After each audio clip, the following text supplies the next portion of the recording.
From the land to Grant University in Urbana-Champaign, Illinois, this is the Closing Market Report. It is the first day of July, 2025. I'm Extension's Todd Gleason. Coming up, we'll talk about the commodity markets with Naomi Blohm from TotalFarmMarketing.com out of West Bend, Wisconsin.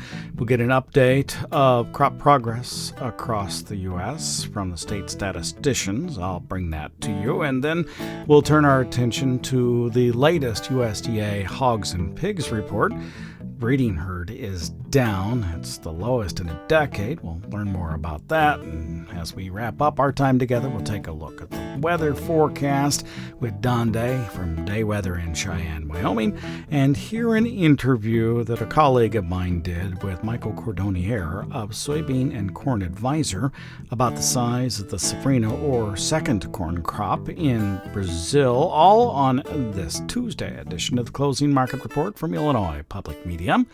It is public radio for the farming world, online, on demand at willag.org.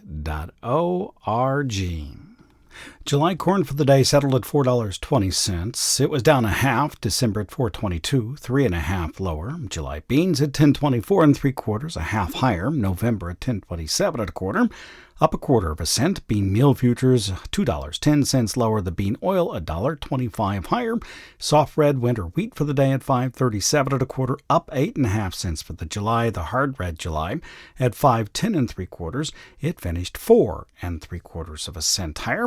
Live cattle down $3, 12.5 cents. Naomi Blohm from TotalFarmMarketing.com now is joining us to take a look at the marketplace. Hi, Naomi. Thank you for being with us. I know reports come and go fairly quickly. Yesterday, we had 2 of them. The acreage figures were released by USDA along with the grain stocks numbers. Can you give me your quick assessment of those and then how the trade has managed them over the last 24 hours? That report yesterday was actually one of the most muted reports that we've had for a June 30th acres and quarterly stocks. Usually after those reports, there's some surprise in either the acre side or the stock side, and we just didn't get that yesterday. So corn acres at 95.2, down about 120,000 from March, a little bit below expectations. And then on the soybean side, planted acres came in at 83.38, and that was down about 115,000 from March and a little bit below expectations. So no big changes from the March report, really.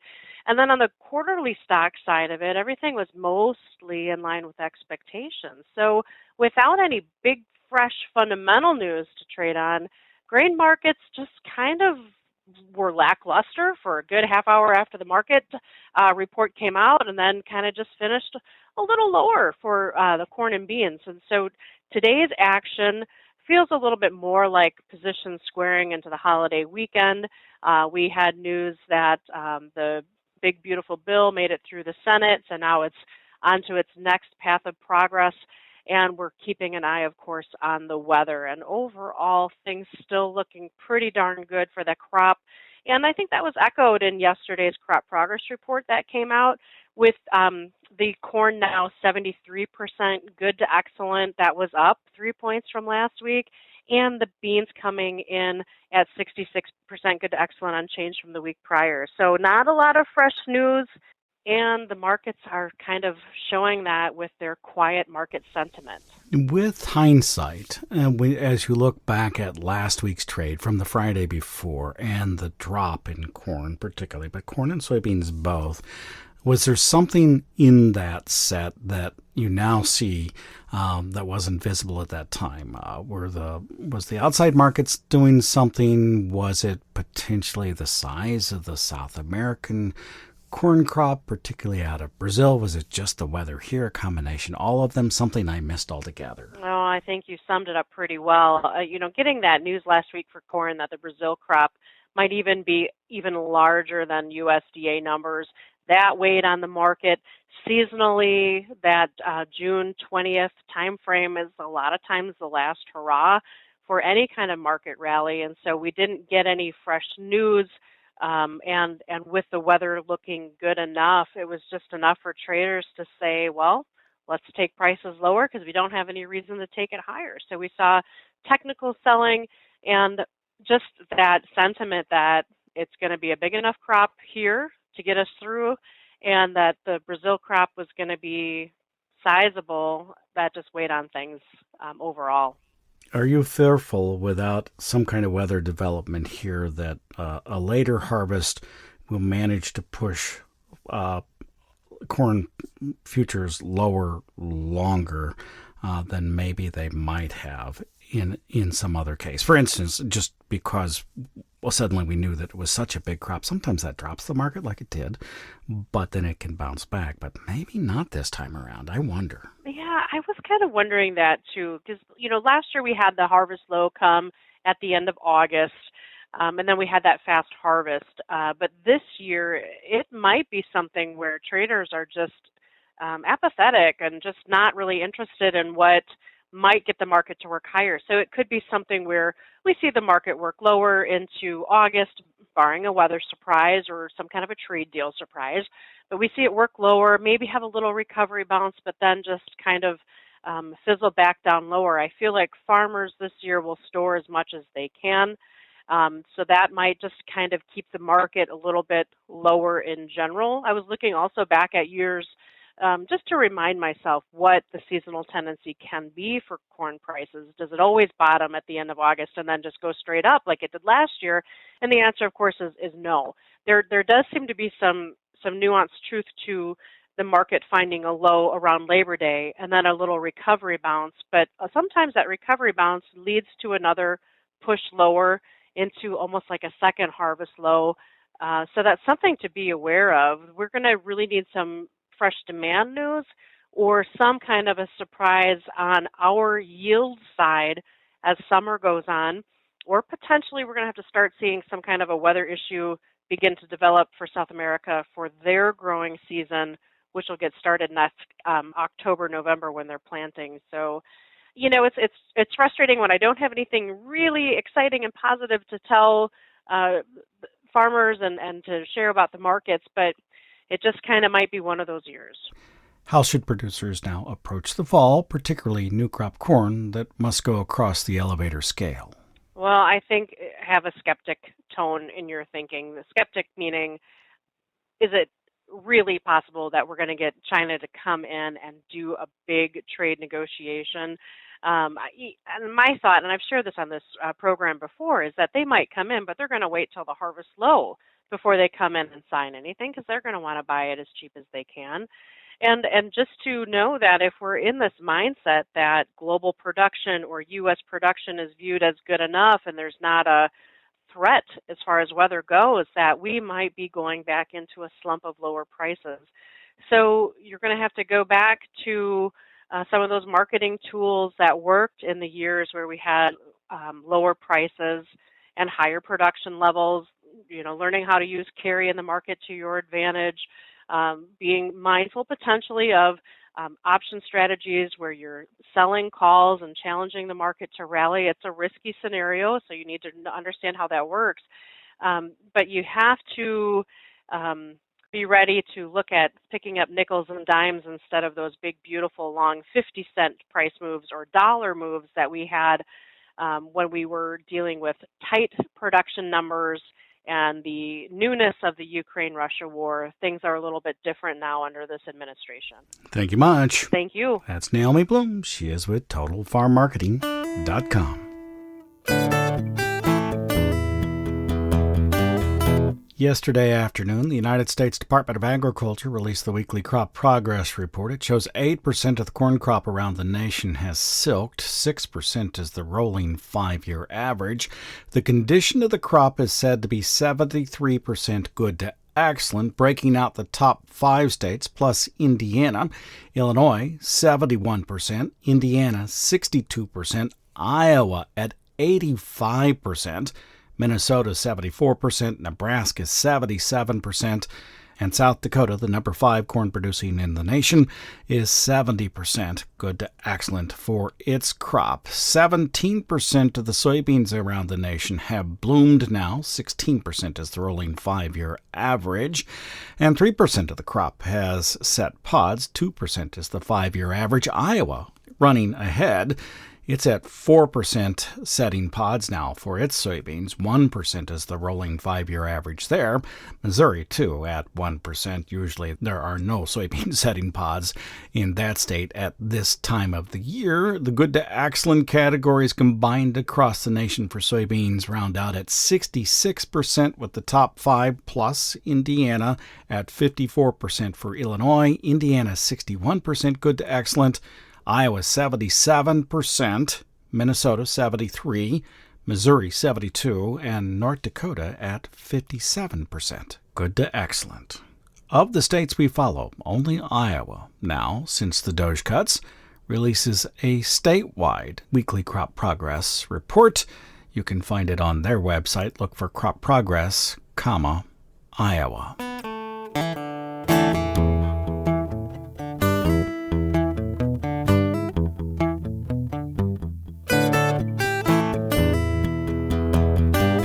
Well, the latest USDA hogs and pigs report showed a herd of 75.1 million head in the United States. That's as of June the 1st. That's up 0.5% and just above what the trade had expected. Meanwhile, the breeding herd is the smallest in a decade, says University of Missouri's Jason Franken. It just matches the breeding herd in June of 2016, and you have to go back another year to find a smaller one. The market hog inventories, except for the heaviest category, are up compared to last year. The year-over-year increase in lighter weight hogs reflects a similar increase in the March through May pig crop, too. The latter results from another record 11.75 pigs per litter for the period, pushing 1.75% higher than a year ago, more than offsetting the less than 0.5% reduction to farrowings. Such productivity growth should be expected to continue given that annual growth in pigs per litter has averaged over 1% since 1994, and 8 other countries attain greater than 13 pigs per litter. On the demand side, USDA forecasts U.S. per capita pork consumption at about 50.3 pounds per person in 2025, rising to 50.8 in 2026. This small increase reflects continuing concerns over consumer purchasing powers in the face of inflation. The bigger issue is international demand for U.S. pork. The U.S. exported 583 million pounds of pork in April, or about 11% less than in April of 2024, possibly attributable to uncertainty regarding tariffs and terms of trade. Mexico, Japan, and South Korea were top buyers, respectively accounting for 35%, 16%, and 13% of shipments, representing 17%, 14%, and 8% declines from a year ago, while Canada cut imports of U.S. pork by 1/3. Competitors, writes Franken on the University of Illinois FarmDoc Daily website, are gaining in key Asian markets. He says while the U.S. share of Japan's imports of pork decreased 4% for the period, Brazil's share rose 6%. Accordingly, the USDA reduced forecasted second quarter pork exports by about 4%, and the third and fourth quarters of the year were trending lower too. However, USDA is forecasting things to look better next year. In 2026, U.S. pork exports are forecast to start fractionally lower in the first quarter, but rebound throughout the remainder of the year to almost 1% above 2025. The Missouri Ag Economist expects the price of hogs to average about $98 in the third quarter of this calendar year, and then to decrease by less than about 15% going into the first 3 months of 2026. Spring prices, he thinks, should rebound to around $90 a hundredweight.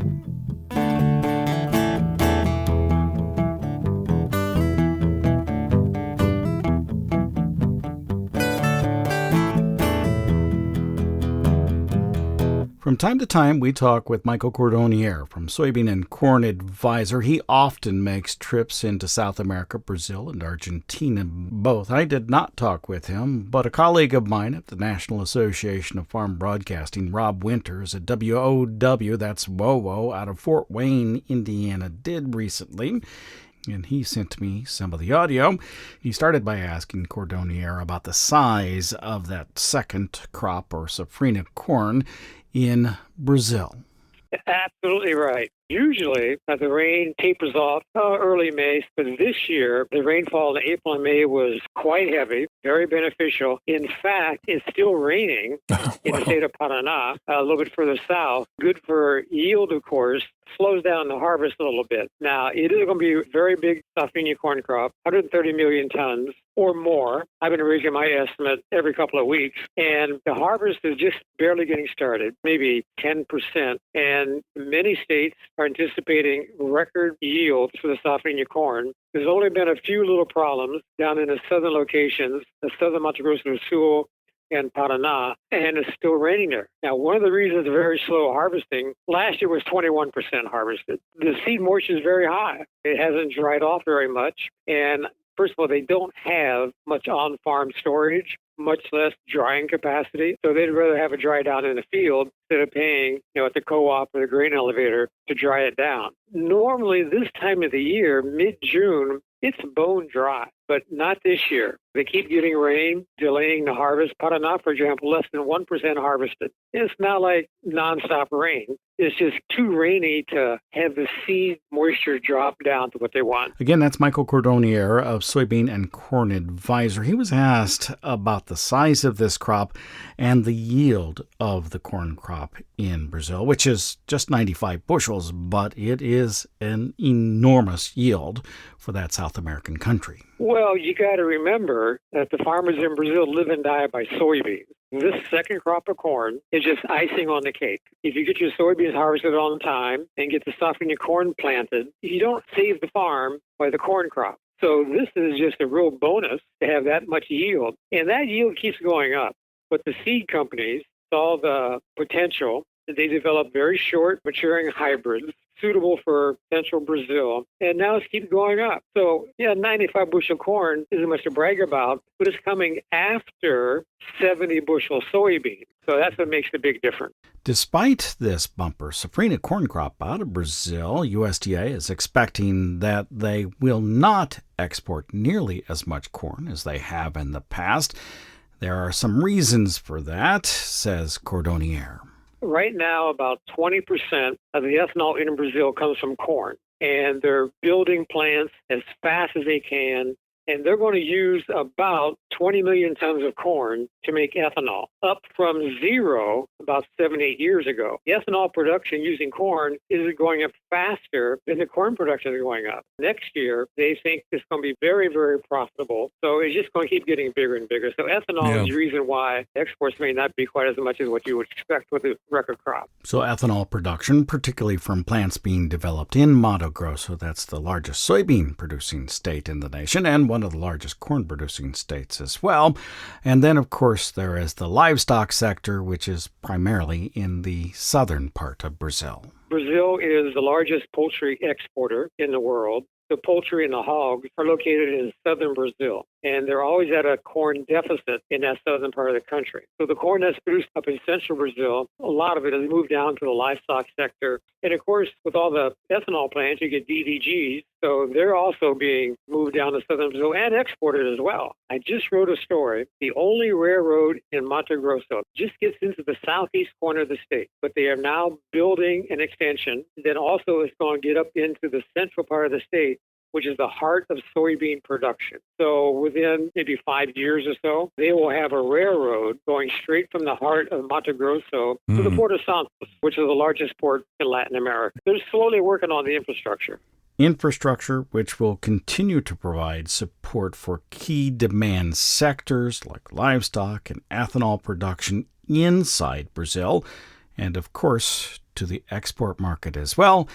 And that's an issue for U.S. farmers, says Cordonnier. As of a couple of weeks ago, China, they don't have any orders on the books for new crop corn or soybeans from the United States, which is the first time it's ever happened. Well, who's going to take those orders? It's Brazil. Also DDGs from Brazil to China for the first time ever. And President Lula from Brazil was just in China signing more agreements with Xi. So they're joining at the hip. It gets bigger and bigger all the time. China, for their part, they're going to Brazil and they are building port facilities and export terminals. They want to bypass the middlemen Cargill, Bunge, and ADM. They want to buy straight from the farmer, ship it to their own port facilities, and ship it to China. So it's a win-win for both Brazil and China. Michael Cordonnier from Soybean and Corn Advisor, courtesy of Rob Winters at WOWO, WOWO, out of Fort Wayne, Indiana.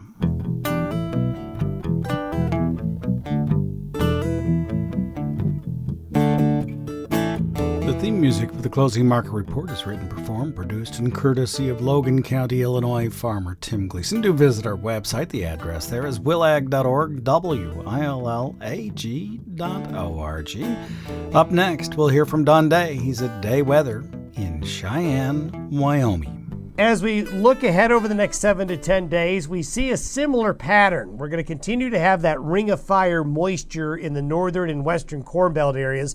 More rain from the Texas, Oklahoma Panhandle regions through Kansas, through Nebraska, through a large part of Iowa, northern Missouri, and into the Dakotas, and a good chunk of Wisconsin and Minnesota going to be getting more rain. However, with the high pressure system centered over the middle part of the nation, we're going to see warmer, drier conditions for the central and eastern and southern Corn Belt areas, where temperatures will be warmer and precipitation chances will be less. Don Day is with Day Weather out of Cheyenne, Wyoming. Let's put some of what he said into perspective across the Corn Belt. We'll start in Nebraska, where they'll have temperatures in the mid-80s for this week. Over the last 7 days, they have had somewhere between 1 and nearly 5 inches of rain. That 4.85 inches of rain came in Grand Island, Nebraska. Over the next 7 days, they'll get between an inch and an inch and a half. About the same thing in the Dakotas. A little less rainfall, between 2 and 4 inches in the places that I track. They'll get a bit more, as much as 2 inches of rainfall over the next 7 days, and they'll have temperatures in the upper 70s to low 80s. And then starting in the northern part of the Corn Belt in Minnesota, temperatures over the next week will max out around 80 degrees. Albert Lea last week saw nearly 3.5 inches of rainfall.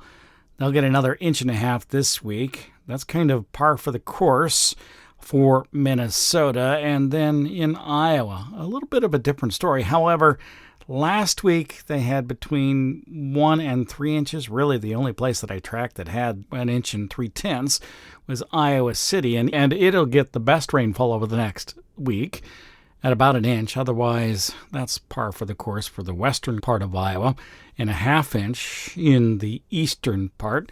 They'll have highs in the low to mid-80s. And here in Illinois, over the last week, not nearly that kind of rainfall. Freeport and Rock Island picked up 1 inch to 1.5 inches, but otherwise, somewhere between 0.06 and 1/2 inch, maybe, across the bulk of the state. And next week, that's pretty much par for the course as well over the 7-day period, with the exception of Mount Vernon, which last week didn't have anything, but this next week will have 1.5 inches of rainfall. Temperatures will be warmer in, of course, Illinois, as Don alluded to, in the mid to upper 80s for the maximum temperatures over the next 7 days. You've been listening, of course, to the Closing Market Report from Illinois Public Media on this Tuesday afternoon. I'm University of Illinois Extension's Todd Gleason. You have a really good day.